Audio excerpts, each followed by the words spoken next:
Durant l'été 1983, dans une ville calme près de Minneapolis dans le Minnesota, le corps calciné d'une femme a été découvert dans le four de la cuisine d'une petite ferme.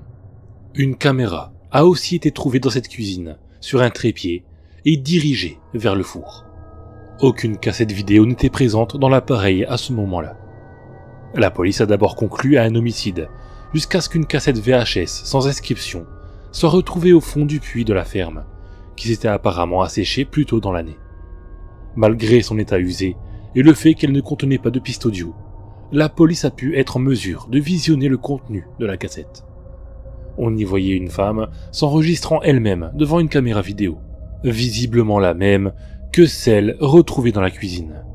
Après avoir positionné la caméra de manière à être, elle et le four, dans son champ de vision, on pouvait la voir allumer le four, ouvrir la porte, pénétrer dans l'entrebâillement puis refermer la porte derrière elle. Après 8 minutes de visionnage, le four commençait à être violemment secoué et de la fumée noire émanait de l'habitacle. Pendant les 45 minutes suivantes, jusqu'à ce que la batterie de l'appareil tombe à plat, le four restait dans sa position initiale. Pour éviter de choquer la population locale, les autorités publiques n'ont jamais donné aucune information au sujet de l'enregistrement, négligeant même de mentionner son existence. Personne n'a non plus été capable de déterminer qui avait déplacé la cassette vidéo dans le puits, ni pourquoi la taille et la stature du corps de la femme visible sur le contenu de l'enregistrement ne correspondaient aucunement à celle du corps trouvé dans le four.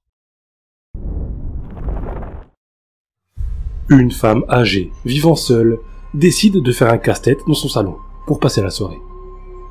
Dehors, c'est la noirceur totale. Au fur et à mesure qu'elle assemble les pièces, une impression étrange la saisit. Elle reconnaît peu à peu, dans son puzzle, le décor de son salon, puis sa télévision, puis elle-même vue de face. De plus en plus fébrile, elle continue. Les dernières pièces du puzzle qu'elle assemble sont celles de la fenêtre derrière elle. La toute dernière pièce du coin de la fenêtre montre le visage terrifiant d'un homme la regardant. Ma sœur crie toujours au milieu de la nuit. Un cri horrible, a glacé le sang. Et je ne peux pas l'arrêter. Je reste dans mon lit, loin de la terre, dans mes rêves brumeux, et ses cris les transpercent.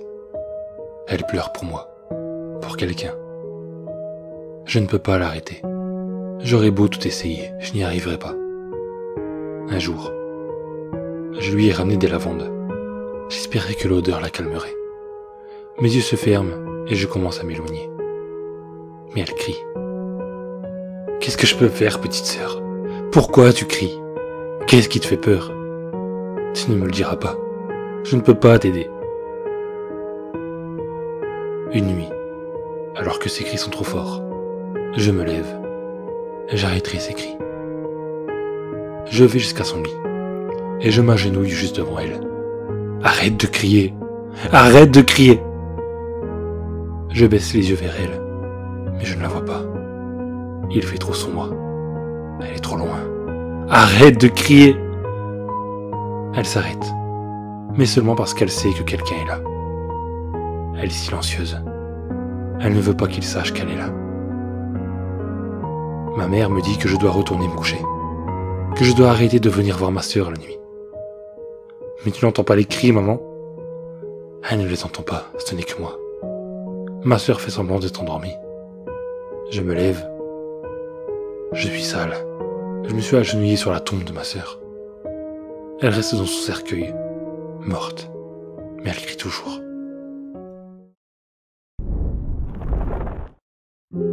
Il existe plusieurs versions de cette histoire. Selon des témoignages, elle aurait été vue autant en Europe qu'en Amérique. Voici l'une des nombreuses histoires la mettant en vedette. Prenons cette histoire puisqu'elle est racontée par un médecin. Une personne qui a priori est plutôt réaliste et a les pieds bien sur terre. Le témoignage date de 1977. Après une longue journée de travail, le docteur rentre un soir chez lui, sous une pluie battante. Il voit au bord de la route une jeune femme vêtue de blanc. Il s'arrête et lui propose de la ramener chez elle. Elle accepte, et après avoir indiqué son adresse, elle ne dit plus un mot. Elle reste très silencieuse, jusqu'au moment où il passe sur le pont du Furet. À cet instant, elle se montre agitée et effrayée. Arrivée à destination, le médecin lui prête son parapluie et attend qu'elle le lui ramène. Ne la voyant pas revenir, il sonne à la porte. Un couple lui ouvre, il raconte alors son histoire et décrit la jeune fille. Le couple, visiblement très ému, lui apprend alors qu'il s'agit de leur fille unique, ayant perdu la vie en moto, au pont du Furet, des années auparavant. Dans la brume, je m'avancerai. Dors, enfant, dors. Puis de toi, je serai tout près. Dors, enfant, dors. Alors je sortirai ma lame et j'éteindrai ta flamme. Dors, enfant, dors.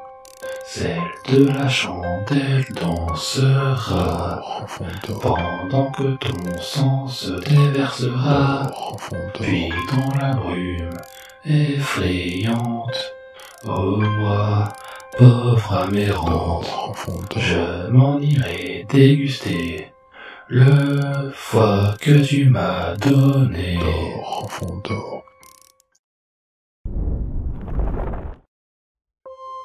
Un jeune homme habitait dans un immeuble. Une nuit, quelqu'un frappe à sa porte. Il se lève et va ouvrir. Une femme se tint là et lui demande si elle peut passer la nuit chez lui parce que son conjoint la frappe. Elle le rassure en lui disant qu'elle a appelé sa famille et qu'ils viendront la chercher demain matin à la première heure. Le jeune homme lui donne une couverture et lui propose de passer la nuit sur le sofa. À son réveil, la couverture est pliée sur le divan et la jeune femme est partie. Il se prépare et part travailler. Le soir suivant, on cogne de nouveau à sa porte. La même femme est à sa porte, mais cette fois-ci, elle est marquée de coups au visage. Elle lui demande une seconde fois l'hospitalité. Ne pouvant qu'accepter, il lui propose de dormir au même endroit que la veille. Le matin, elle n'est plus là. Le même manège se reproduit tout au long de la semaine. Inquiet, le jeune homme se rend au poste de police pour expliquer la situation. L'agent lui montre une photo sur laquelle il reconnaît la femme. La police lui apprend que cette femme a été battue à mort dans son immeuble par son conjoint.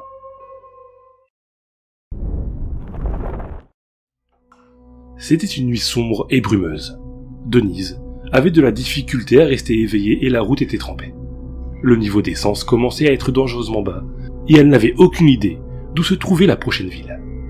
Juste au moment où elle allait arrêter la voiture pour dormir sur le bord de la route, elle aperçoit une petite station d'essence décrépite. Elle s'y arrête.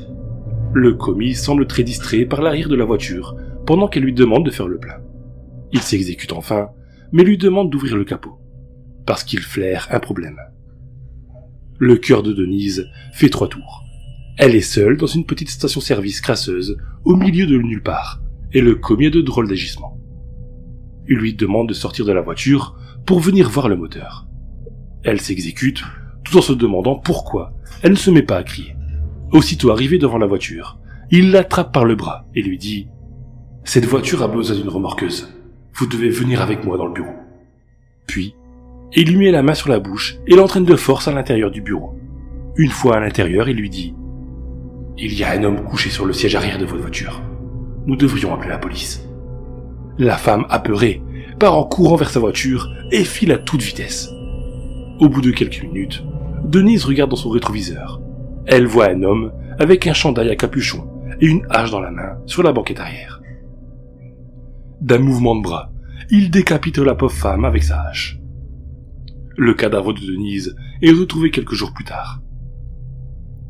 Des années après ce drame, la police est enfin parvenue à mettre le grappin sur le tueur en série.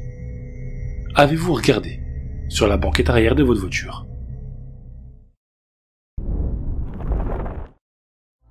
Une jeune fille qui économisait pour l'université commence à surveiller la maison d'un voisin en échange de rémunération. Le voisin, un docteur, lui demande d'arriver à 19h. 1 heure après être arrivée à la maison, elle reçoit un appel téléphonique. L'homme au bout du fil lui dit que si elle ne sort pas de la maison, il la tuera.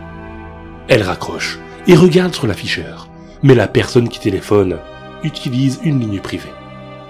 30 minutes plus tard, un autre appel. « Si tu ne sors pas bientôt de la maison, je te tuerai. » déclare l'homme à la voix rauque au bout du fil. La jeune fille raccroche et appelle la téléphoniste. Cette dernière suggère de garder l'homme en ligne environ 1 minute pour qu'elle puisse retracer l'appel. L'homme rappelle après 30 minutes et la gardienne parvient à le garder en ligne. Il lui répète de sortir de la maison maintenant ou il la tuera. La téléphoniste rappelle aussitôt pour sommer l'étudiante de sortir de la maison le plus rapidement possible.